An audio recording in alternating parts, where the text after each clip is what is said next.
ఎటువంటి కంటి సమస్యకైనా 100% ఆయుర్వేద పరిష్కారం సంజీవన్ నేత్రాలయ.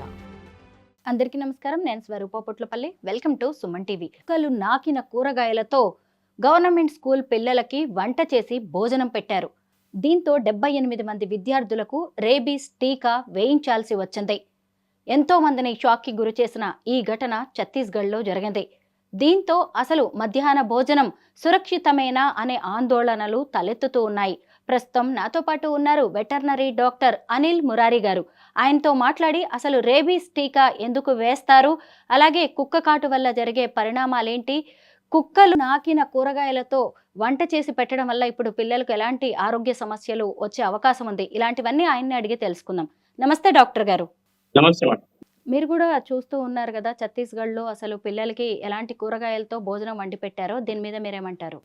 చూసాను. ఒక 78 మెంబర్స్ కుక్క నాకిన భోజనం తిన్నారని చెప్పిండు. బట్ అంటే ఆ వెజిటబుల్స్ నాకడం వల్ల ర్యాబీస్ రాదు బేసికల్ గా. అంటే ఒకవేళ ర్యాబీస్ రావాలంటే ఆ డాగ్ కు ర్యాబీస్ ఉండాలి ఫస్ట్. ఇంకొకటి, నాకడం వల్ల రాదు. ఒకవేళ ర్యాబీస్ ఉండిన డాగ్ మన మీద బైట్ చేసినా కానీ, లేకపోతే మన దగ్గర ఆల్రెడీ మన బాడీ మీద ఓపెన్ నుంచి ఉంటే అది లీక్ చేస్తే మనకు ఛాన్స్ ఉంటుంది. బట్ ఆల్రెడీ వెజిటబుల్స్ నాకడం వల్ల పెద్దగా వచ్చేది ఏమి ఉండదు. ఇంకోటి, ఆల్రెడీ ఆ వెజిటబుల్స్ బాయిల్ చేస్తారు కాబట్టి ఆ టెంపరేచర్ దగ్గర ర్యాబీస్ వైరస్ అనేది చనిపోతుంది. సో వాళ్ళు వ్యాక్సినేషన్ చేయించిన అంటే that is as prophylactic measure వాళ్ళు వ్యాక్సిన్ చేయించుకుంటారు. బట్ కుక్క నాకిన వెజిటబుల్స్ నాకింది కదా, దాని వల్ల ర్యాబీస్ అయితే రాదు. డాక్టర్ గారు, అసలు ముందుగా పిల్లలకి ఇలాంటి కూరగాయలతో భోజనం పెట్టడాన్ని మనం ఎలా చూడాలి? అంటే వాళ్ళకి ఏదో ఆరోగ్య సమస్య వస్తుందని టీకా వేయించడమే కాదు, ముందుగా అసలు ఇలాంటి కూరగాయలతో భోజనం వండి పెట్టడం ఏంటి? 100% అది రాంగ్. అంటే నాకిన వెజిటబుల్స్ తోని భోజనం ఉండడం అనేది రాంగ్. అది లేదు. బట్ మనకు ఆప్షన్ లేదు కాబట్టి వాళ్ళు వ్యాక్సినేషన్ ఇచ్చినట్టున్నారు. బట్ అది అది అది ఎంటైర్లీ రాంగ్. అది అన్హైజీనిక్. దాంతో వేరే ఇన్ఫెక్షన్ అంటే ర్యాబీస్ రాకపోవచ్చు, బట్ వేరే sort of bacteria viral infection వచ్చే ఛాన్స్ ఉంటుంది. ఇప్పుడు 78 మంది పిల్లలకి ర్యాబీస్ టీకా వేయించారు. అసలు ఈ టీకా ఎందుకు వేస్తారు? అంటే ఈ ర్యాబీస్ టీకా అనేది అంటే నార్మల్ గా ఈ ర్యాబిడ్ డాగ్స్ ఉంటాయి. అంటే పిచ్చిలేసిన కుక్కలు అనుకోండి, ఇంగ్లీష్ లో ర్యాబిడ్ డాగ్స్ అంటారు. ఆ పిచ్చిలేసిన కుక్కలు మనల్ని బైట్ చేస్తే మనకి ఏం కాకుండా as a prophylactic and prevention measure గా మనం ర్యాబీస్ వ్యాక్సిన్ చేపిస్తాం. లక్షణాలు ఎలా ఉంటాయండి? ర్యాబీస్ లక్షణాలు అంటే చాలా వెరైటీ ఉంటాయి. అందులో 2 టైప్స్ ఉంటాయి. అందులో డౌన్ ఫామ్ ఉంటాయి, క్యూరియస్ ఫామ్ ఉంటాయి. డౌన్ ఫామ్ అంటే ఎవరైతే ఎఫెక్ట్ అయిన పర్సన్స్ ఉన్నారో వాళ్ళకు ఏం సిమ్టమ్స్ ఉన్నాయి, బట్ డంప్ అంటే సైలెంట్ గా ఉంటారు, ఆకలి కాదు వాళ్ళకు. ప్లస్ డే బై డే వాళ్ళు అంటే వీక్ అయిపోతారు, డే బై డే వీక్ అయిపోతుంటారు. ఇంకోటి క్యూరియస్ ఫామ్ ఉంటాయి. క్యూరియస్ ఫామ్ అంటే అంటే ఆల్మోస్ట్ అంటే అగ్రెసివ్ లీజన్స్ ఉంటాయి వాళ్ళకి. అగ్రెసివ్ లీజన్స్ ఉంటాయి, కొంచెం స్పైనల్ కార్డ్ స్కిప్ అవుతుంటది వాళ్ళకు. వాటర్ తాగడానికి కూడా ఇబ్బంది పడుతుంది. దానికి హైడ్రోఫోబియా అంటారు. వాటర్ తాగ కూడా ఇబ్బంది పడుతుంది వాళ్ళకి అంటే కాన్షియస్ లో ఉండరు వాళ్ళు. ఎందుకంటే ఈ వైరస్ అనేది బ్రెయిన్ మీద ఎఫెక్ట్ చేస్తుంది. సో వాళ్ళు కొంచెం కాన్షియస్ ఉండరు, అంత పిచ్చి పిచ్చి చేస్తుంటారు. డాక్టర్ గారు, కుక్కలు నాకిన కూరగాయలతో చేసిన భోజనం తినడం వల్ల ఎలాంటి ప్రమాదం లేదని మీరు చెప్తున్నారు, కానీ ఆల్రెడీ వాళ్ళకి ర్యాబీస్ వ్యాక్సిన్ వేశారు. దీనివల్ల ఏదైనా నష్టం జరిగే అవకాశం ఉంటుందా? ర్యాబీస్ వ్యాక్సిన్ వేయడం వల్ల నష్టం ఏమి ఉంటుంది? ర్యాబీస్ వ్యాక్సిన్ వేయడం వల్ల ఎటువంటి నష్టం ఉండదు. వాళ్ళకు అంటే ఇమ్యూనిటీ పెరుగుతుంది వాళ్ళకి. అంటే ఆ ర్యాబీస్ ఇంకా ఫ్యూచర్ లో ఎప్పుడైనా ర్యాబిడ్ డాగ్ కలిసినా కానీ వాళ్ళకి ప్రివెన్షన్ ఉంటుంది. అంటే మేబీ ఆ వ్యాక్సిన్ అనేది ఒక 1 year ప్రివెన్షన్ ఉంటుంది ఆ వ్యాక్సినేషన్ అనేది. ఆ కుక్క నాగిన భోజనం తినడం వల్ల ర్యాబీస్ అయితే రాదు, బట్ వేరే సార్ట్ ఆఫ్ అంటే బ్యాక్టీరియల్ వైరల్ ఇన్ఫెక్షన్ వేరే వచ్చే ఛాన్స్ ఉంటుంది. ఈ మధ్య కాలంలో చాలా చోట్ల వీధి కుక్కలు కరవడం అనేది చూస్తూ ఉన్నాము. సహజంగా ఒక కుక్క కాటు వల్ల ఎలాంటి ఆరోగ్య సమస్యలు వస్తుంటాయి? కుక్క కాటు వల్ల ఆరోగ్య సమస్యలు అంటే it's not a rabbit dog. అంటే ఒకవేళ కరిచిన కుక్కకు ర్యాబీస్ లేకపోతే మనకేం కాదు, బట్ ఆ బైట్ సైడ్ దగ్గర మాత్రం పూండ్ ఉంటుంది, పెయిన్ ఉంటుంది, స్వెల్లింగ్ ఉంటుంది. సో దానికి మనం ఫస్ట్ అసలు డాగ్ బైట్ కాగానే ఫస్ట్ మనం ఒక సోప్ వాటర్ తో కానీ దీంతో ఫస్ట్ వాష్ చేసుకోవాలి. ఒకవేళ అది అంటే ఈవెనింగ్ మార్నింగ్ కానీ ఆఫ్టర్నూన్ అయితే ఆ ఎక్కడైతే బైట్ సైట్ ఉంటుందో దాన్ని డైరెక్ట్ సన్లైట్ ఎక్స్పోజ్ చేయాల్సి వస్తుంది. అట్లీస్ట్ ఒక 5 minutes ఎక్స్పోజ్ చేస్తే వైరస్ అక్కడే చనిపోతుంది.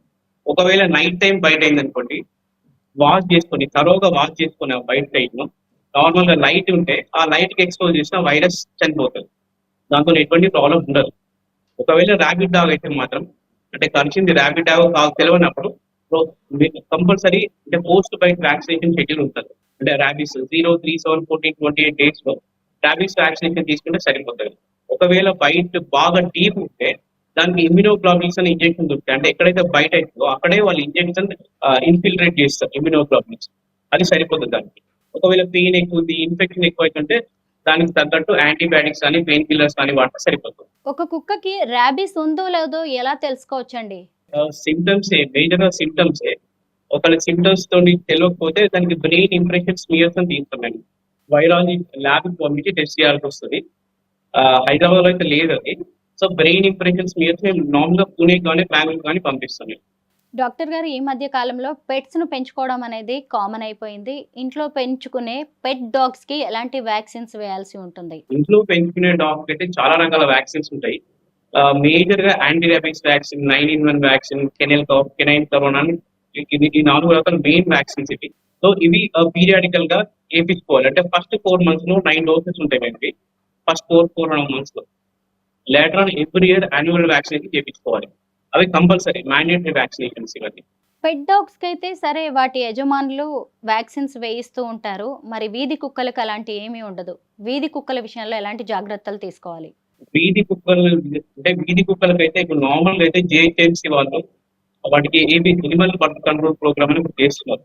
అంటే ఎనీ స్ట్రే డాగ్ వాళ్ళు దాన్ని తీసుకుపోతారు. అంటే ఒక ఏరియా నుంచి వాళ్ళు తీసుకుపోయి దానికి ఆపరేట్ చేయించి దానికి ఒక యాంటీ ర్యాబిస్ వ్యాక్సిన్ చేసి మళ్ళీ సేమ్ అదే లొకాలిటీలో దాన్ని వదిలిపెట్టారు. వీధి కుక్కలకైతే జిహెచ్ఎంసీ వాళ్ళు ఏబీసీ ఎనిమల్ బర్త్ కంట్రోల్ ద్వారా చేసి దానికి యాంటీ ర్యాబిస్ వ్యాక్సిన్ ఇస్తున్నారు. ప్రస్తుతం అయితే మనం జాగ్రత్త ఉండాలంటే బేసికల్ గా మనం వాటిని రోడ్ మీద పోయినప్పుడు కానీ మనం వాటిని ప్రొవోక్ చేయకుండా సరిపోతుంది. 99% we can avoid dog bites. మనం ప్రొవోక్ చేయదు వాటిని. వీలైతే వాటికి ట్రీట్ చేయండి. వీలైతే వాటిని అడాప్ట్ చేసుకోండి. డాక్టర్ గారు, ఇంట్లో పెట్స్ ని పెంచుకోవడం అనేది మంచిదేనా? ఎలాంటి కుక్కల్ని పెంచుకుంటే మంచిది?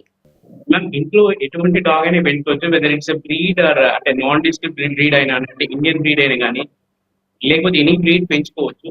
అది పెంచుకోవడం వల్ల యాక్చువల్లీ బేసికలీ స్ట్రెస్ బస్టర్ మీరు. అంటే అది చాలా స్ట్రెస్ ఫ్రీ అయిపోతారు మీరు. మీకు వేరే ఆలోచనలు ఏం రావు. ప్రశాంతంగా ఉంటుంది లైఫ్. మీకు ఒక కంపానియన్ ఉంటే ఇట్స్ లైక్ ఫ్యామిలీ మెంబర్. మీకు ఒక కంపానియన్ దొరికినట్టే. ఒక ర్యాబిస్ వ్యాధి వచ్చింది అనేది తెలుసుకోవడానికి ఎన్ని రోజుల తర్వాత లక్షణాలు బయటపడే అవకాశం ఉంటుంది? మేము అంటే ఇది బేసికల్ గా డిపెండ్స్ ఆన్ సైట్. అంటే బైట్ సైట్ ఎక్కడ ఉందో అంటే బ్రెయిన్ కు ఎంత దగ్గరగా బైట్ అయితే సిమ్టమ్స్ అంత తొందరగా వస్తాయి.